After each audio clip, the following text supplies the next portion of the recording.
There's something fascinating about abandoned places, the remnants of a forgotten past left behind to slowly crumble and decay over time. From abandoned ghost towns to decaying castles, these places hold a mysterious and eerie beauty that's hard to ignore.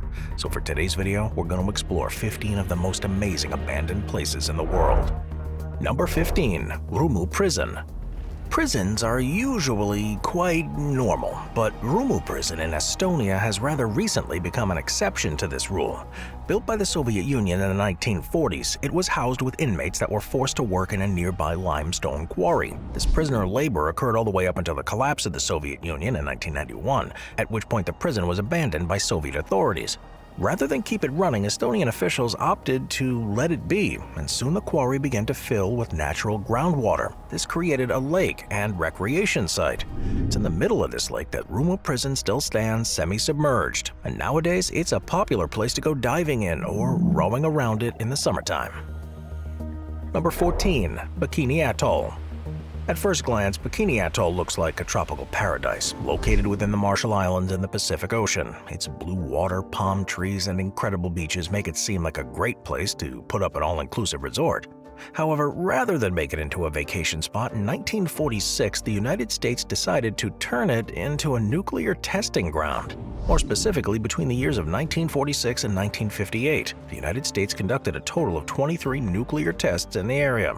This led to large concentrations of radioactive plutonium-239 and 240 leaching into the soil, which for reference is almost 10 times higher than the levels at Chernobyl. As a result, the Bikini Atoll Islanders have been forced to spend most of their time in exile since then. Unsurprisingly, it's still impossible to stay on Bikini Atoll for an extended period of time. However, the area around the atoll has become a popular diving site, while the island itself is occupied by a handful of caretakers and scientists. Number 13. The Ellidaey Island House. On the surface, Iceland's Ellidaey Island seems like a beautiful place to set up shop. After all, with its steep black cliffs that contrast against a smooth green plateau, it's hard not to love its looks. And perhaps it was these aesthetics that have convinced small numbers of people to stay here. You see, despite being almost empty, there's one single lonely white house near the middle of the island.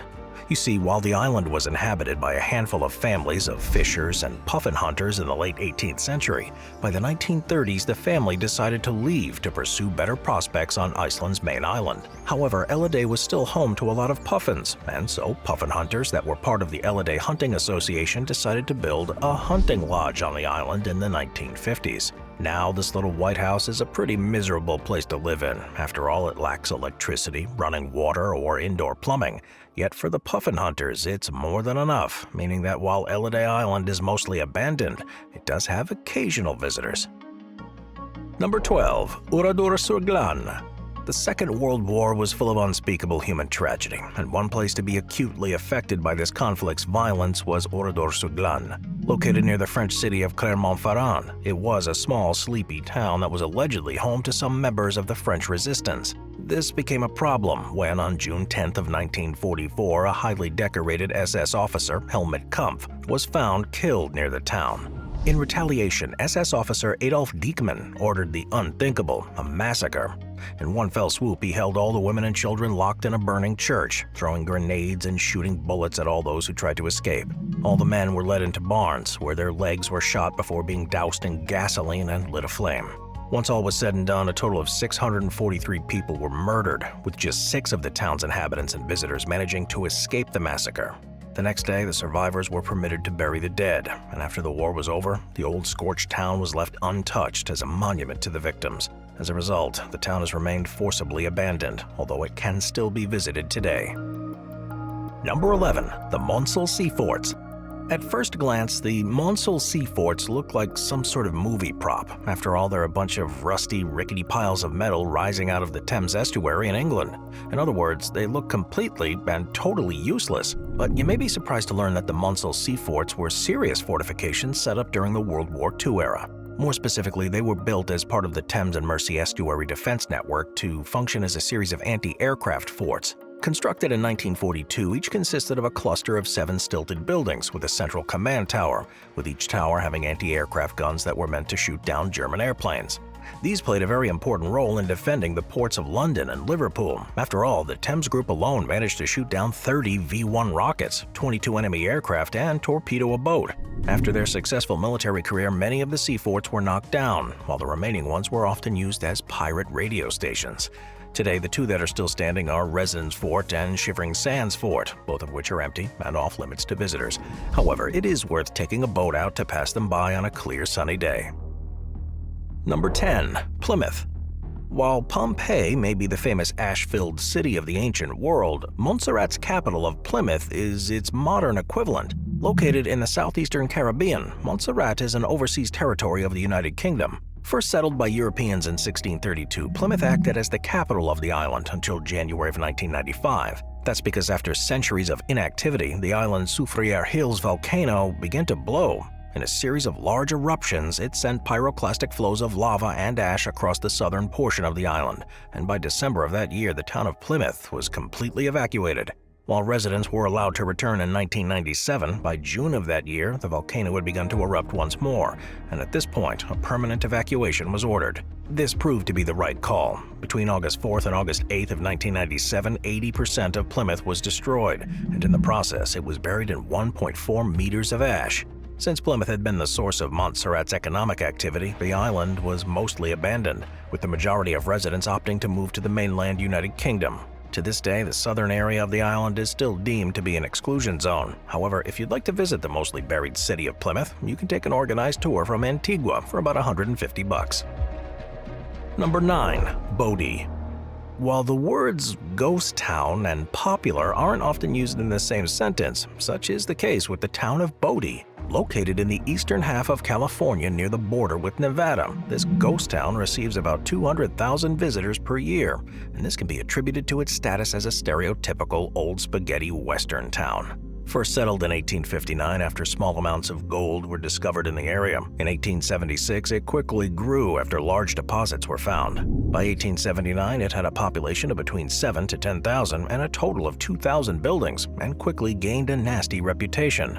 Known for being a sea of sin, shootouts, gambling rings, and brothels became the norm, and for decades Bodie boomed in this fashion. However, in 1910 the gold had all but dried up, and in 1942 the last mine was closed. After this, everyone left, and it lay completely abandoned for about 20 years. However, in 1961 it was designated as a National Historic Landmark, and in 1962 the California State Legislature authorized the creation of Bodie State Historic Park. This led to the remaining 170 buildings being maintained in a state of arrested decay, meaning that while they haven't been restored, they've been protected from decomposing any further. This has left the town in a stunning but eerie testament to what life was like in the wild, wild west. Number 8. Hashima Island. While mines can make an area rich, they can also take all the wealth away once they run dry. Such was the case on Hashima Island in Japan. In 1887, a coal mining company was established, and soon after it was bought out by Mitsubishi. As a center of economic activity, it soon began to boom, with this being even more true after Korean and Chinese prisoners of war were brought in to work the mines throughout World War II. Throughout the 1950s, the good times kept on rolling, so much so that the island housed 5,200 residents in a space of just 0.06 square kilometers, making it one of the most densely packed places on Earth. Yet in 1974, things took a turn for the worse. Mitsubishi decided to close down their mine, leading to the island being abandoned almost immediately. The end result is a town that's empty despite being filled with concrete apartments, schools, barbershops, and swimming pools. This strange state of affairs has made it a popular tourist attraction, and in 2009, Japan nominated Hashima Island to be a UNESCO World Heritage Site due to its importance in spurring on the Meiji Restoration. This was met with some controversy. After all, North and South Korea opposed this World Heritage status due to the fact that Hashima had been a former prisoner of war camp. However, South Korea eventually withdrew their complaint after Japan agreed to acknowledge the island's dark past to tourists, and in 2015 it officially became a World Heritage Site. Number 7. Craco. As far as abandoned places go, few are as scenic as Craco. Located in the southern Italian province of Basilicata, it was founded all the way back in the year 540. While this was a tumultuous time in the history of the Italian peninsula, the people of Craco had one thing going for them. Their town was located atop a 400-meter-tall cliff. This made it pretty easy to defend against invaders, and throughout the Middle Ages it continued to grow, reaching a peak population of about 2,590 people in 1561. However, the wars of the Italian unification in the mid-1800s and the decision of many townspeople to emigrate to the New World took a number on the town. Yet the final nail in the coffin was mostly caused by the elements. That's because a combination of earthquakes, rain, and faulty pipework made the town extremely vulnerable to landslides, and these eventually became so severe that in 1963 the majority of Craco was forced to move to the nearby town of Craco-Peschiera. While this was the end of Craco being an inhabited city, it soon became famous after films such as The Passion of the Christ and Christ Stopped at Eboli were shot there. Nowadays, the town roars back to life 6 times a year as the old locals return for religious festivals to the Virgin Mary. If you happen to miss one of these festivals, you can still enjoy the town by going on a guided tour. However, be prepared to don a hard hat, as these are necessary in order to protect yourself from falling debris. Number 6. Kolmanskop. Mining towns tend to have a pretty short lifespan, and the settlement of Kolmanskop in Namibia was certainly no exception. The story goes that in 1908, a Namibian railway worker was shoveling railroad tracks clear of sand when he saw some shining stones. These were identified by his German employer as being diamonds, and it wasn't long until a diamond rush ensued. By 1912, the town of Kolmanskop had sprung up, and it was so lucrative that in a short time it was producing 11.7% of the world's diamond supply. At first, the town was obscenely rich. After all, German prospectors had to do little more than pick up diamonds off the desert floor.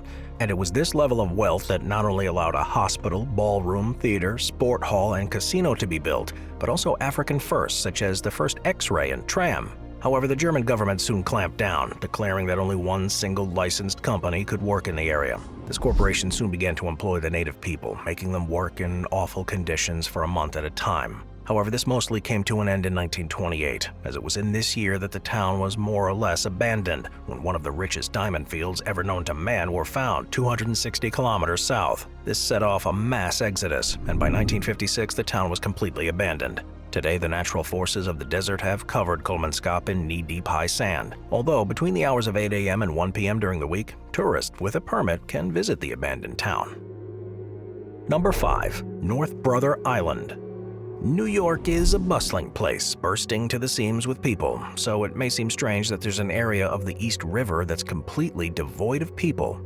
Yet such a place exists, and it's known as North Brother Island. You see, in 1885 it was decided that North Brother Island would house Riverside Hospital. This was a facility for people suffering from contagious diseases, such as typhus, tuberculosis, yellow fever, and smallpox. And at times, some very high-profile people were interned here. One of the most famous was Typhoid Mary Mallon, considered to be the United States' first documented asymptomatic carrier of typhoid fever.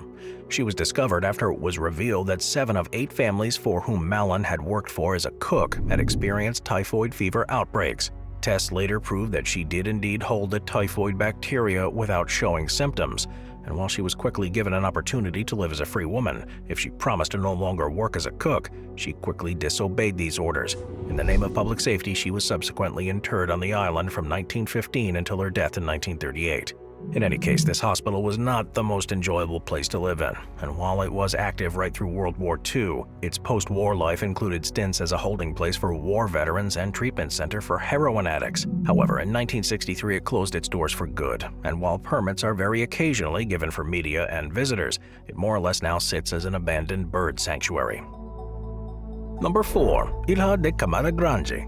While most of the places in this video were abandoned under unfortunate circumstances, I'd argue that the abandonment of Ilha de Camara Grande was for the best. That's because this is one of the few places in the world where you'd be completely surrounded by snakes. It's better known as Snake Island. It's off the coast of Sao Paulo in Brazil, and by most accounts home to between 1 to 5 snakes per square meter. Now, if these were your regular little garter snakes, this wouldn't be too big of a problem. However, the species of snake that happened to populate the island is none other than the golden lancehead.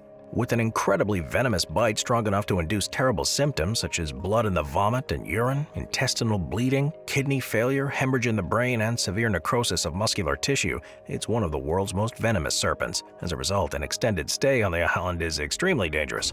Interestingly enough, despite the defense mechanisms, the golden lancehead is considered to be critically endangered. That's because it's only found on Snake Island, where it survives by preying on the migratory birds that stop there to rest. As such, ever since the island's one lighthouse was automated in the 1920s, no humans have lived on the island long-term. Nowadays, its surrounding waters are patrolled by the Brazilian Navy, who permit no one except small groups of scientists that enter the island for research purposes from time to time. However, given how deadly the island is, it's probably for the best that only trained professionals are permitted to enter. Number 3. City Methodist Church. Gary, Indiana is an American Midwestern city that benefited massively from the steel booms of the 1960s. However, it has since become a rough area, and one city monument that has taken the brunt of the economic slowdown is the City Methodist Church. You see, while most churches in the United States pale in comparison to those in Europe, City Methodist Church gave many of them a run for their money. Built in 1926 for the modern equivalent of about $17 million, half of the funds were supplied by the corporation U.S. Steel, and this cash was certainly on full display. After all, this massive 9-story building was built in an English Gothic style that includes ornate stonework, countless molded arches, towering pillars, and of course lots of stained glass. It was in this church that congregants would gather for Mass, so much so that in its heyday in the 1950s, membership surpassed 3,000 people. However, the church was a middle-class institution, and so as the fortunes of the steel industry began to fade, so too did the fortunes of the church. As white flight began to occur in full swing, the church's membership fell to a few hundred, and while they rented out some space in the structure to Indiana University and Gary College, the combined income simply wasn't enough to keep the doors open. By 1975, the decision was made to close the church for good, and it soon became vandalized and dilapidated. In the years since, movies such as A Nightmare on Elm Street and Transformers 3 were filmed here, while Gothic weddings have also become an occasional occurrence. Beyond these events, the entrance to the church currently requires a permit, although it should be noted that urban explorers have been known to enter illegally from time to time. Number 2. Haludovo Palace Hotel. During the Cold War, relations between the East and West were tense, to say the least. However, one money-hungry businessman by the name of Bob Guccione hoped to ease tensions between the capital U.S. and the communist Yugoslavia by doing the one thing he did best, creating business opportunities. As the founder of Penthouse magazine, he was one of the richest men in the world, and he thought that he could make a killing by creating a mega resort on the Croatian island of Krk, in what was then Yugoslavia. Built in 1971 under the supervision of architect Boris Magas, the structure is characterized by its space-age and communist influences, and it opened with a bang. Filled with so-called pets, that is, hostesses who served endless supplies of champagne, caviar, and lobsters, it gave some of the richest people from the West the chance to sunbathe, gamble, and relax in a top-tier resort. Wildly opposed to what most people thought of when they imagined Josip Broz Tito's Yugoslavia, in a rare move, the dictator allowed foreigners to enter and enjoy the hotel as they pleased, helping to increase the profile of his country. Now, it should be made clear that the hotel's fortunes were always rocky at best. After all, the casino closed after just 1 year due to lack of interest, and while it saw some success as a simple hotel, foreigners all but left after war broke out in the area in the early 1990s. It then became a shelter for refugees, housed its last guest in 2001, and after this, it was ultimately looted and abandoned. Nowadays, it sits as a dilapidated monument to a strange yet luxurious past, and while there are talks about revitalizing it, only time will tell whether or not this one will come to pass. Number 1. Pripyat. Generally speaking, places become abandoned due to factors such as natural disasters or changing economic realities. However, the Ukrainian city of Pripyat's demise was entirely man-made. On April 26 of 1986, a nuclear reactor in the Chernobyl nuclear power plant was having its power reduced in preparation for a test. However, things didn't go to plan. Unexpectedly, the reactor's power dropped to near zero. At this point, the plant's workers immediately tried to bring the reactor back to normal levels, but were only able to partially restore the power. While this should have caused an end to this testing, the workers didn't know the risks, and so went ahead with the test. Unfortunately, this change of power had made the reactor unstable, and thus when the operators tried to initiate a reactor shutdown, a combination of the instability of the reactor and its multiple design flaws caused a massive nuclear chain reaction. This reaction created 2 large explosions and a fire that not only severely damaged the reactor and the power plant, but also released massive amounts of radiation into the air. This prompted an evacuation of the nearby town of Pripyat, and soon a 30-kilometer exclusion zone was made around the area. While some seniors have refused to leave, the city of Pripyat, which used to be home to about 49,000 people, is mostly abandoned. As a result, wildlife has begun to reclaim the city. Yes, the nuclear radiation has had some effects. After all, some animals have had genetic mutations, and some of the plants have been seen glowing, yet wildlife in the area is still doing far better than it was when Pripyat was a populated town. And to date, the animal populations of Pripyat are comparable to that of a national park.